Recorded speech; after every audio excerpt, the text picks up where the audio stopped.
दोनों जगह बहुत कीचड़ है, राजनीति में भी कीचड़ है और यहाँ फिल्म इंडस्ट्री के कीचड़ में बहुत राजनीति है। ये दुनिया मैंने भी चुनी थी, यही दुनिया सुशांत ने भी चुनी थी। मैं ये मानता हूँ कि आत्महत्या जो है वो निदान नहीं है। आपको जीवन का दूसरा नाम संघर्ष है। आपको रह के वहां लड़ना है, चाहे कितने भी लोग आपके पीछे आ जाए। आप काम करें, फिल्मों में आपका रोल कटवा देते हैं, एडिट करवाते हैं। जो उत्पात मचा सकता है, जो चाटुकारिता कर सकता है, जो जिसमें जितने बुरे गुण है वो सर्वाइव कर जाएगा। और मीडियाकर लोगों को काम पे काम में मिले जा रहा है। जो भैंस की तरह मोटे हो गए हैं लोग, उनको भी दिया जा रहा है काम। मेरा तो कुछ शायद वो नहीं बिगाड़ पाए या बिगाड़ पाए, लेकिन इसने कहा कि इसकी सजा जो है इसके बच्चे को जरूर दे। अध्ययन को भी अगर हमने अकेले छोड़ दिया होता तो वो एक ऐसे जोन में जा चुका था जहां वो भी इस तरह के कदम उठा सकता था। जो उसने मुझसे बताया एक दिन कि मैं भी ये कदम उठा सकता था अगर तुम लोग पास नहीं होते। जनता धीरे धीरे इन नकाबपोशों को पहचान रही है, पर्दाफाश हो रहा है, चेहरे उभर के मुखौटे गिर रहे हैं, चेहरा बाहर धीरे धीरे करके निकल रहा है। उनकी फिल्मों का बहिष्कार करना बहुत जरूरी है। हमारे साथ हैं शेखर सुमन। शेखर सुमन के बारे में मैं सिर्फ एक ही बात कह सकता हूं कि जिस भी क्षेत्र में जाते हैं, जिस फील्ड में जाते हैं, नंबर 1 बन जाते हैं। एक्टर तो कहने के लिए है, लेकिन वाकई वो हीरो से कम नहीं है, क्योंकि मल्टी टैलेंटेड है। चाहे वो फिल्मों में गए हो, टीवी में गए हो, या फिर बॉडी बिल्डिंग में गए हो, बॉडी दिखाने में, 6 पैक्स, ये इन्हीं का कमाल था जो बाकी हीरो ने फॉलो किया। गायकी में हो, डांस में हो, चैट शोज में हो, पोल खोल सबसे ज्यादा फेमस हुआ था आपका, मूवर्स एंड शेकर्स तो था ही, और कॉमेडी के तो बादशाह रहे हैं आप। हर चीज में मैं कहां से शुरू करूं मुझे खुद पता नहीं चलता है। लेकिन शेखर जी, एक खास बात है जिसके लिए आज पूरी दुनिया बात कर रही है, और वो है हमारे सुशांत सिंह राजपूत के बारे में। फिल्मी हस्ती, वो किरदार जिसमें मैं देखता था कि शेखर सुमन जितना ही टैलेंट था। वो वक्त कम था, 34 साल 35 साल कुछ नहीं होता है, और आपने 35 साल तो गुजार दिए फिल्म इंडस्ट्री में। आपको लगता है कि इन 35 सालों में आपको क्या क्या भुगतना पड़ा था, और सुशांत सिंह राजपूत जैसी परिस्थिति क्या आई थी? क्योंकि जब आप आए थे तो उसमें में दाऊद का सिक्का चलता था, माफिया राज था, और फिल्म में उन्हीं को काम मिलता था जिनको वो चाहते थे, जिनको नहीं चाहते तो वो निकलवा देते थे। तो क्या ऐसी परिस्थिति कभी आई थी जिससे वो गुजर रहा था हमारा राजपूत? पहली बात तो आपको बता दूं कि प्रकाश जी, जिस माफिया की आप बात कर रहे हैं जो बहुत सक्रिय था, वो उसका स्वरूप बदल चुका है। वो माफिया अब भेष बदल के फिल्म इंडस्ट्री के अंदर आ गया। वो पूरा का पूरा नेक्सस, वो अंडरवर्ल्ड के लोग नहीं है, लेकिन अंडरवर्ल्ड से कम भी नहीं, क्योंकि उनका जो प्रभुत्व कह लें, जो या उनका असर कह लें, या उनकी जो पकड़ कह लें, या जकड़ कह लें, ये सही शब्द होगा, वो पूरी इंडस्ट्री में है जिनके कहे बगैर कोई पत्ता भी नहीं हिलता। यहां जो है वो है गैंगिज्म। यहां पर जो है, जो इस क्लिक की बात कर रहे हैं हम, जिस कबाल की बात कर रहे हैं, जिस नेक्सस सिंडिकेट की बात कर रहे हैं, वो बहुत खतरनाक। वो ये इस तरह से, वो नेपोटिज्म तो खैर बड़ी छोटी सी चीज है, और मैं तो समझता हूं कि फिल्म इंडस्ट्री में नेपोटिज्म है ही नहीं, क्योंकि नेपोटिज्म अगर होता तो मैं हीरो कभी बनता ही नहीं। मुझे 15 दिनों के अंदर फिल्म इंडस्ट्री में सबसे बड़ी फिल्म हासिल हुई, उत्सव, जो रेखा जी के साथ थी। शशि कपूर जी प्रोड्यूसर थे, गिरीश कर्नाड उसके डायरेक्टर थे, और शशि कपूर के खुद अपने दोनों बेटे हकदार थे उस रोल के। लेकिन शशि जी ने को लगा कि मैं ज्यादा करीब हूं उस रोल के, और मुझे ज्यादा हक बनता है उस रोल करने का, और मैं उसके लायक हूं, इसलिए उन्होंने मुझे चुना। ऑफ कोर्स मैंने स्क्रीन टेस्ट दिया, उसमें अव्वल आया, वगैरह वगैरह, पर मुझे मौका दिया गया। अब नेपोटिज्म की अगर आप बात करें, वो क्यों झूठा है कि ऊपर से देखें, देव साहब के लड़के, मनोज कुमार के लड़के, राजेंद्र कुमार के लड़के, जितेंद्र के लड़के, शत्रु साहब के लड़के, संजय खान के लड़के, फिरोज खान के लड़के, कोई भी उस मकाम पे नहीं पहुंच पाया जहां उनको पहुंचना चाहिए था। आज के डेट में जितने, चाहे आयुष्मान खुराना हो, राजकुमार राव हो, इरफान चले गए, वो है नवाजुद्दीन सिद्दीकी, चाहे वो ऋचा हैं, चाहे वो हुमा हैं, चाहे वो तपसी पन्नू है, जितने भी लोग हैं सब बाहर के, सबको मौका दिया जाता है। लेकिन प्रॉब्लम तब शुरू होती है जब आप बड़े बनते हैं, तब ये नेक्सस जो है वो सक्रिय हो जाता है, फिर वो आप पे कब्जा पाना चाहता है। जैसे विकी कौशल जब छोटे थे, छोटी मोटी फिल्मों में काम कर रहे थे, किसी का ध्यान उनकी तरफ नहीं था।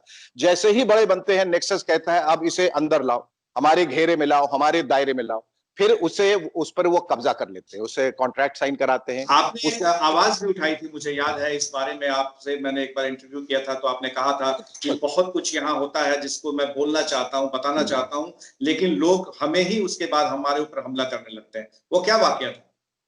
यही है कि मतलब मैंने जिस तरह के कार्यक्रम भी किए, जैसे मूवर्स एंड शेकर्स में करता था, तो वो एक थोड़ा सा इर्रेवरेंट शो था जहां मुझे सब लोगों के बारे में बोलना पड़ता था, एक स्क्रिप्ट मुझे दी जाती थी, तो मेरा कोई पर्सनल एजेंडा नहीं था। लेकिन जिन लोगों के बारे में मैंने बोला वो लोग खार खा गए कि इसने आगे जाके हमारे बारे में कैसे बोला। हम मेरा तो कुछ शायद वो नहीं बिगाड़ पाए या बिगाड़ पाए, या बहुत कुछ ले पाए, बहुत कुछ नहीं ले पाए, लेकिन इसको कहा कि इसकी सजा जो है इसके बच्चे को जरूर देंगे, उसे कोई फिल्म नहीं लेने देंगे। उसके सामने जो भी फिल्म, मुझे मालूम है उसके पास कितनी फिल्में आई और उसको कितनी फिल्मों से हटाया गया, कितने उसने दरवाजे खटखटाए, उसके मुंह पे दरवाजा बंद किया। अगर मैं भी जिद में रहा, मैंने कहा कि मैं फोन उठा के तुम्हारी तरफदारी नहीं करूंगा, तुम जाओ लड़ो, क्योंकि ये दुनिया तुमने चुनी है, ये दुनिया मैंने भी चुनी थी, यही दुनिया सुशांत ने भी चुनी। तो हमें मालूम है कि जब आप चापलूस नहीं होते हैं, जब आप चाटुकारिता में, you are not an ass licking, boot licking sycophant, आप जब नहीं होते हैं तो फिर आपको दुत्कार दिया जाता है, फिर आपको कगार पे खड़ा कर दिया जाता है, आपको प्रताड़ित किया तो जाता क्या है। अध्ययन भी ऐसे ही चीजों से, ऐसे ही गलियों से गुजरा था बिल्कुल जहां पर उसे इस तरह बिल्कुल की चीजें सहनी पड़ी बिल्कुल थी? क्या बीत रहा था? कि आपसे तो बताया होगा उसने। मैं बता रहा हूं। और सुशांत का जो ये जो दुखद घटना हुई है, दुर्घटना हुई है, जो भी उसने, पहले तो उसने जो किया वो गलत किया। मैं ये मानता हूं कि आत्महत्या जो है वो निदान नहीं है। आपको जीवन का दूसरा नाम संघर्ष है, आपको रह के वहां लड़ना है, चाहे कितने भी लोग आपके पीछे आ जाए। आप एक वॉरियर हैं, एक सेनानी है, आपको लड़ना है। और वो बंदा जिसने ये तय कर लिया था कि मुझे अगर फिल्म न मिले तो मैं टीवी कर लूं, टीवी न मिले तो थिएटर कर लूं, थिएटर न मिले तो यूट्यूब स्टार बन जाऊं, वो कभी ऐसा कदम उठा सकता है, ये मानने वाली बात नहीं। तो एक तो संशय का विषय वो है, और अगर उसने ऐसा किया है तो मुझे समझ में नहीं आता कि जिस लड़के में आप इतनी जांच हिम्मत। की मांग करते हैं? आपको लगता है कि जांच होनी चाहिए इसकी? जी जी जी। तो सीबीआई वो जांच होनी चाहिए?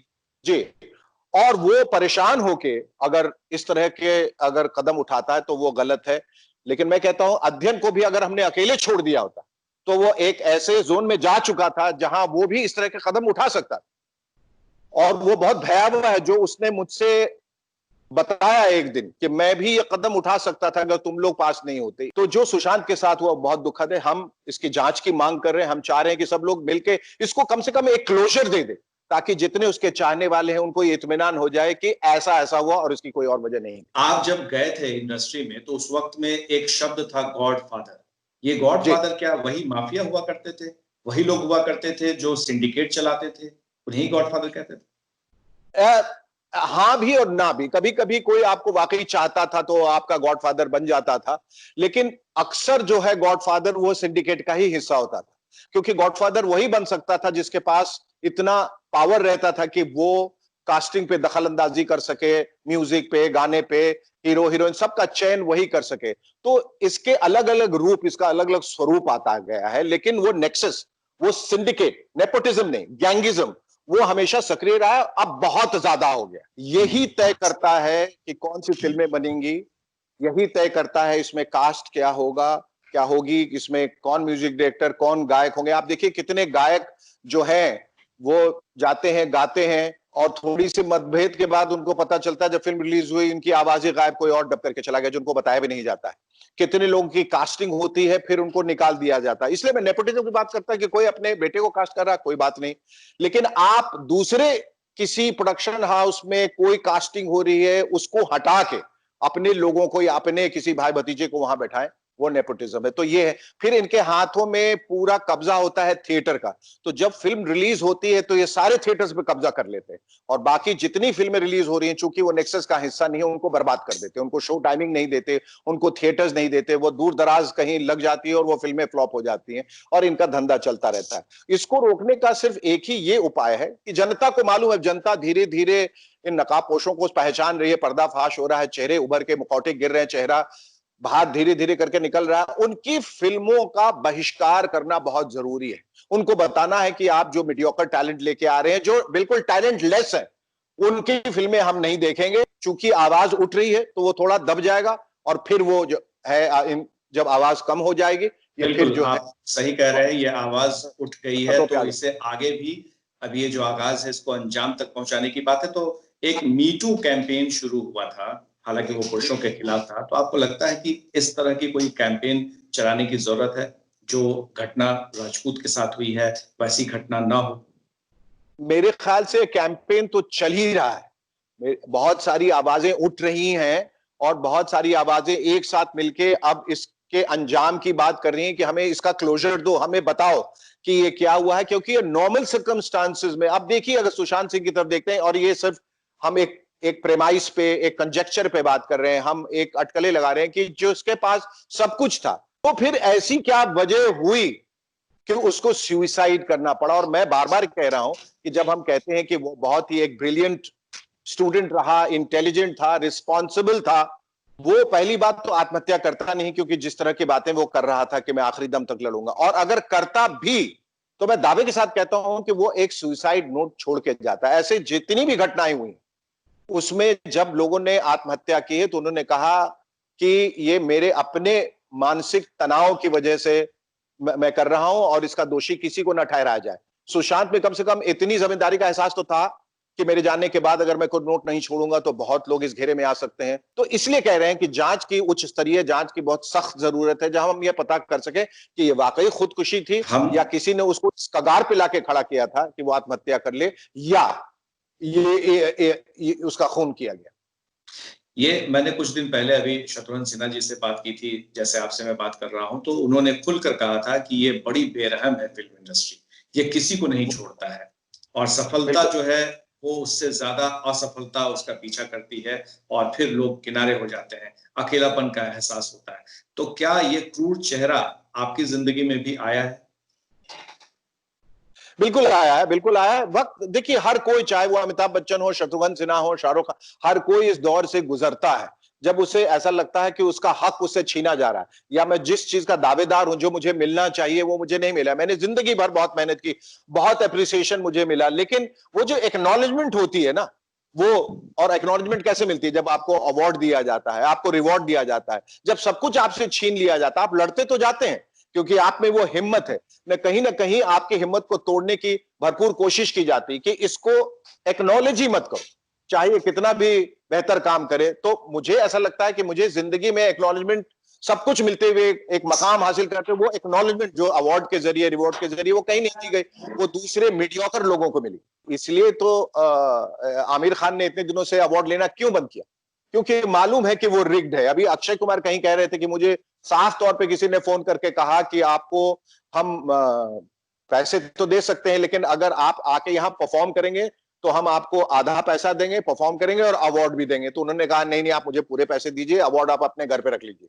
तो अवार्ड की ये स्थिति है। अब सुशांत सिंह पे आ जाते हैं। काई पोचे में इतना अच्छा अभिनय किया, फिल्म एज ए डेब्यूटेंट, आप सोचिए 100 करोड़ क्रॉस की है। Didn't he deserve a best debut actor award? उनको कोई एक्नॉलेजमेंट नहीं दी गई, छिछोरे में कोई एक्नॉलेजमेंट नहीं दी गई, धोनी में कोई अवार्ड नहीं मिला, मतलब उसको कहीं, उसको रिकॉग्नाइज नहीं किया। ये कहीं ना कहीं आपके हिम्मत को, आपके कॉन्फिडेंस को तोड़ता है, और यही इस नेक्सस की का ध्येय जो है यही है।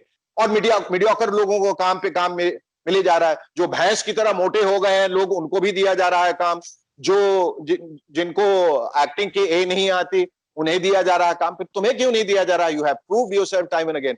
तो ये सब बातें हैं, लेकिन हम ये मान के चलते हैं कि हमें, ये कोई रेवोल्यूशन नहीं है कि आज हमें पता चल रहा है। ये मालूम है, ये हमारी इंडस्ट्री ऐसी रही, और ये इंडस्ट्री एक बड़ी खूबसूरत परिवार है, हम सब मिलके रहते हैं, सब भाई भाई है, सब झूठ है, सब झूठ है, ये सबसे बड़ा झूठ है। ये कहते हैं कोई परिवार नहीं, और अगर परिवार है तो ये बहुत कलेश वाला परिवार है, जहां लोग एक दूसरे की लाशों पे चढ़ के ऊपर चले जाते हैं। भाई, एक बहुत ही कंपेटिटिव इंडस्ट्री है, जहां जगह जो है, कुछ सीट्स जो है वो कम है और दावेदार उम्मीदवार ज्यादा हैं, तो लोग मार काट के आगे ऊपर बढ़ सकते हैं और उस सीट पे बैठ सकते हैं, तो वो करते हैं। भाई भाई को मार देता है, दोस्त दोस्त को मारता है, पीछे से खंजर भोंक देता है, सामने गले मिलते हैं लोग, हाय हेलो कहते हैं, मुस्कुराते हैं, पीछे से जाके पत्ता काट देते हैं लोग।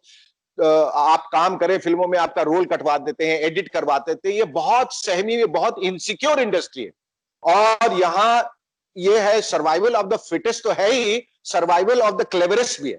जो उत्पात मचा सकता है, जो चाटुकारिता कर सकता है, जो दगा दे सकता है, जो बेवफा है, जो जिसमें जितने बुरे गुण हैं वो सर्वाइव कर जाएगा। तो जो सर्वाइव कर गए अच्छे गुणों से तो बहुत खुशकिस्मत है, वरना बाकियों की ये बस की बात नहीं, अच्छे अच्छे यहाँ टूट जाते हैं। शिखर, अब मैं बात करूंगा कि बिहार विधानसभा चुनाव होने हैं। आप यहाँ से चुनाव लड़ चुके हैं, कांग्रेस पार्टी में रहे हुए हैं। क्या आपको लग रहा है कि इस बार एक मौका है जिसमें आप फिर से अपनी किस्मत आजमाएं राजनीति में, और जो जिस आवाज को बुलंद कर रहे हैं उसके जरिए और ज्यादा आप आवाज बुलंद कर पाए।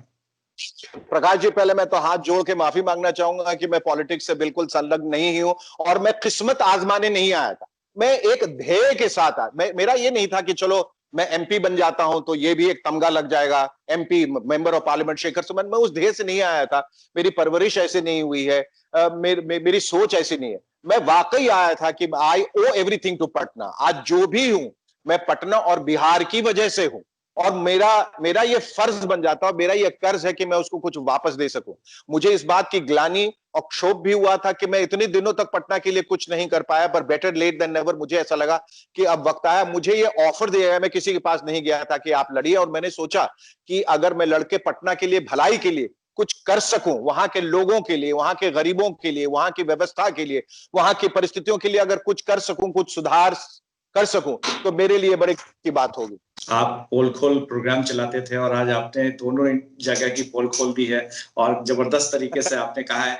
आज के बिहार के युवा या देश के किसी कोने से इंडस्ट्री में जाते हैं, फिल्म इंडस्ट्री में अपनी किस्मत आजमाने के लिए, तो उनके लिए दो शब्द आप क्या कहेंगे? मैं सिर्फ उनसे यही कहूंगा कि जब तुम कहीं भी जाते हो, किसी भी व्यवसाय में, जाके सोचो कि I am the best and I prove myself to the best. मुझे दुनिया की कोई ताकत हटा नहीं सकती। तो ये ध्येय जो है मन में लगाइए और रखिए हमेशा कि suicide is not the answer, हट जाना इज नॉट द आंसर, वो उत्तर नहीं है। वहीं पर डटे रहना है और कहना है कि अगर तुम में हिम्मत है तो मुझे हटा के देख लो। मैं यहीं हटा रहूं, मैं बिल्कुल यहीं डटा रहूंगा, और मैं जिस ध्येय के साथ, जिस मंशा के साथ, जिस लक्ष्य के साथ आया हूं वो पूरा करके रहूंगा। बहुत बहुत धन्यवाद शेखर सुमन जी, आपने काफी कुछ बताया, खासतौर से युवाओं के लिए जिस तरह से आपने बताया है वो प्रेरणा स्रोत है। और हम ये जानते हैं कि आने वाले दिनों में शेखर सुमन इसी तरह से अपनी बातों को, अपने संदेश को लोगों तक पहुंचाते रहेंगे, खासतौर से बिहार से आने वाले लोगों के लिए। बहुत बहुत धन्यवाद, देखते रहिए। बहुत बहुत धन्यवाद, आप बहुत बहुत धन्यवाद।